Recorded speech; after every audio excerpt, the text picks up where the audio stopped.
Hi everyone, this is Group Two's presentation of Euthanasia, Two Sides, One Truth.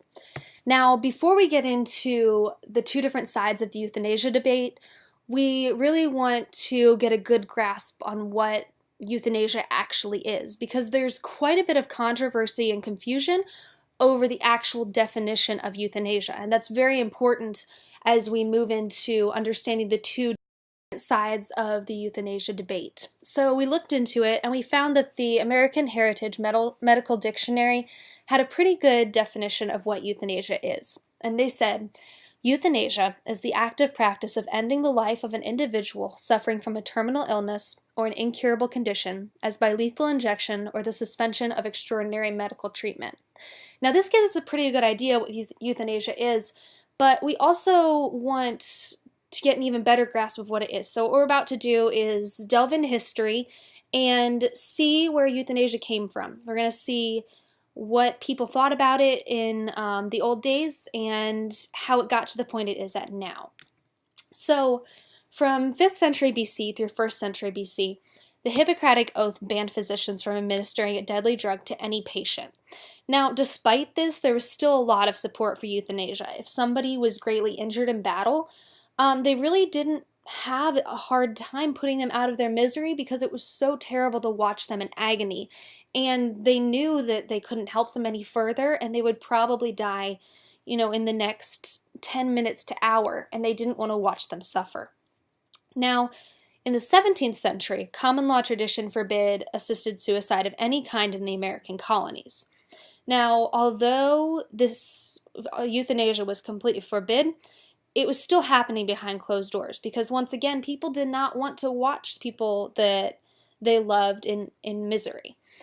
Now, once we got to the 17th and 18th century, the Renaissance and the Reformation writers challenged the Christian stance on euthanasia, which was that it was wrong and it broke the sanctity of life. But during all this time of change, writers were challenging many things, and so this was probably the first time that anyone had publicly challenged the Christian stance of euthanasia. Now, we're going to fast forward a little bit to 1828 in New York, where they outlawed assisted suicide. Now, this was really the first stance that any government had taken for or against assisted suicide. So this is kind of a big deal. This was the first step, I guess, into where we are today.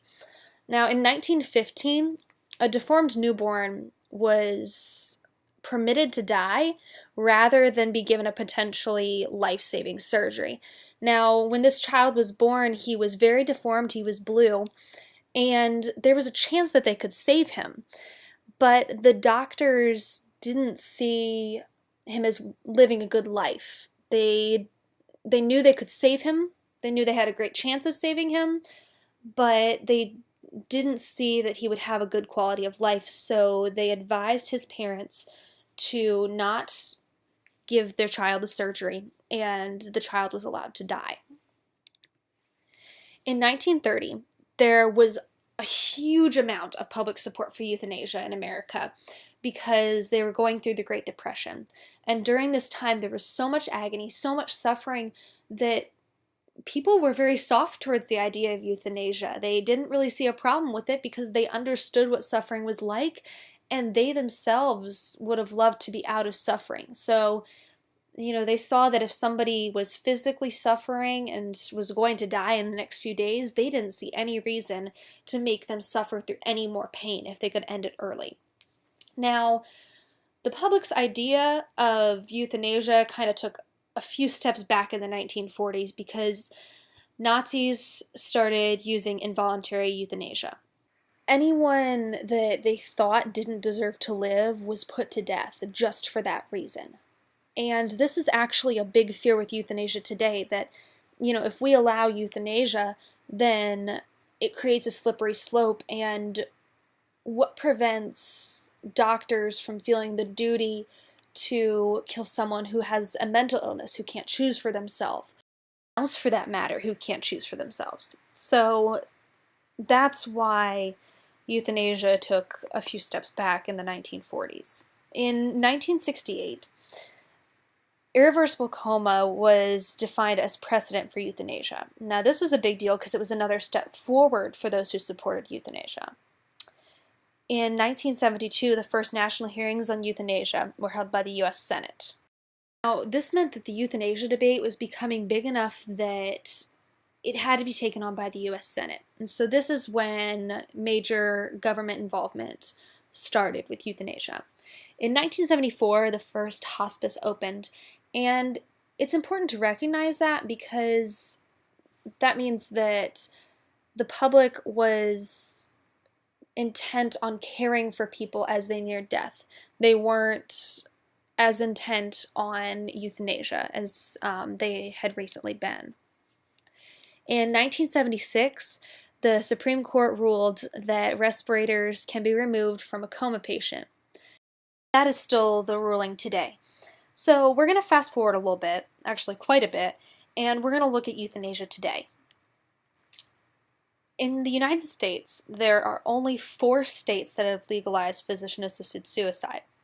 There are 46 states that acknowledge assisted suicide as illegal, and most consider it manslaughter, felony, or a crime punishable by 15 years in prison and or a fine of up to $30,000. And finally, there are absolutely no federal laws on assisted suicide and euthanasia, and this just shows us that there's still quite a lot of confusion and uncertainty on whether or not euthanasia is okay or if it is not acceptable in our culture. Now, you may be asking, what's the big deal? Everyone has different opinions, and that's okay. Well, first of all, these 2 different opinions lead to a lot of confusion. Many take a stance based on trivial or face value information, but they don't actually understand what their stance means, and they just end up butting heads and getting into heated arguments where they don't actually know what they're fighting for. So it's very important that we make sure that everyone fully understands what euthanasia is and what each side is. Now, it also leaves the question of, is it right or wrong? Is it mercy to allow euthanasia, or is it murder? And whether or not we say everyone gets to have their own opinion, these questions are still out there and they're still unanswered. And so finally, is there a definitive answer? Many take the postmodernist stance on euthanasia, and they say what's good for me is good for me, and what's good for you may be good for you, and that's okay. But this leads to a very unanswered question and no true answer, so it just leads to more confusion. So we're going to take a look at who believes what. So for euthanasia, this is typically the secular worldview or the postmodernist worldview. And against euthanasia is typically the Christian worldview. Now, people in these worldviews may have different beliefs than what this says, but this is just the general overall belief. So, for the secular worldview, people have the right to end their life. But on the other side of this, Christians would say back, people don't own their lives, and therefore they cannot choose the time of their death. Now, again, for euthanasia, they might say, it is cruel to deny people the ability to end their suffering. To which a Christian would say, suffering is an inevitable part of life that is designed to be beneficial. For euthanasia, they also would say, if there's no harm to others, then there's no reason for us to interfere.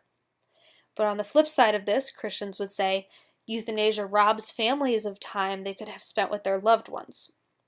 And finally, secular worldview would say it is completely possible to regulate euthanasia, whereas Christians usually believe euthanasia creates a slippery slope. Now, we're going to look a little deeper into the Christian worldview.